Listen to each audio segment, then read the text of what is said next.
Welcome back, chemistry fans. Today, what we are going to do is a laboratory dealing with bond energy. It's a very simple concept. What we've got are two different chemicals, salt and sugar, and we are going to heat them up, and whichever one melts first has a lower bond energy. It breaks apart its molecules because it required less heat to do that.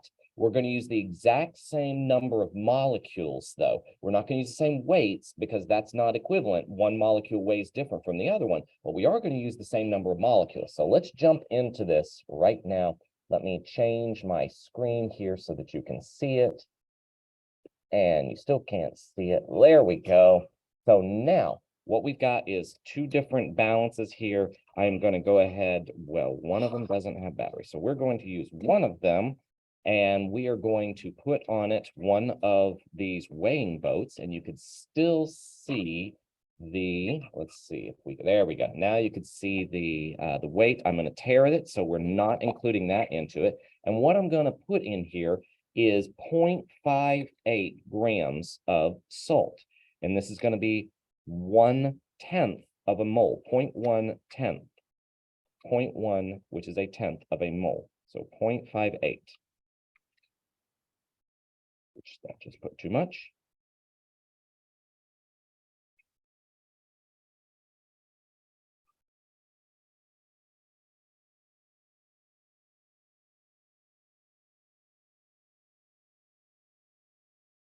I just took that off and it weighs the same thing. There's your 0.58. Okay, so I've got 0.58 of the salt. I'll put that off to the side. I'll come right back. I have my tare on here. I will get it right back to where it was. And what I'm going to add to this one is 3.42 of the sugar. And I'm using more because the molecule weighs more. So I keep adding here until I get 3.42 grams.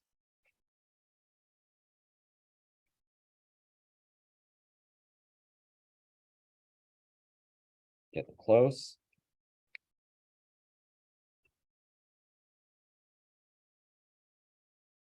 Very close. Too much. Too much. Perfect, 3.42. Now I have the exact same number of molecules. So what I'm going to do here is I'm going to now remove this out of here. We don't need the scale anymore. And into my sugar container. So this is a crucible here. It's a ceramic container. I'm going to place into it my 3.42 grams of sugar. And what I'm going to do then for the salt is place it into a separate container. So they are not being put into the same container. That would not make sense if we did that. We couldn't determine which one melted first because they look basically identical. So we've got our two containers here. I've got them labeled. And what I'm going to do now is move into place my heating system. So now what I've got is I've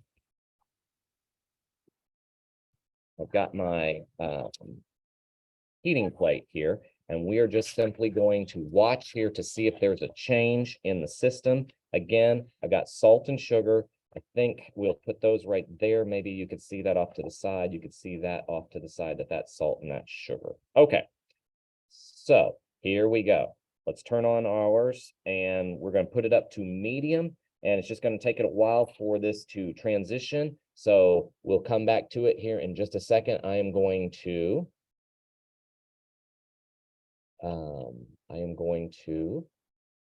pause the recording in between while we wait. Time elapse here. Okay, returning back, you can see one of them has melted, and that would be the sugar. You can see that the salt has done nothing. So I'm going to take these off. You can smell the good caramel here. And this is everything that I wish to talk to you about today, proving what we should now know if we go and look up these values. So your job now is to go and Google. So you've got the next step in this process. You've got to go and do some research, and you have got to go and find, hold on, let me find my video so we can talk together. You've got to go and figure out what are the bond energies for salt and for sugar. And it should be the same. And that's what I want you to make correlation to, that you see physical evidence of what you can go and look up, that the bond energy should be lower for sugar than it is for salt. Go and look that up and verify that. Report that as part of the process. Thank you so much. I will talk with you again soon. Bye-bye.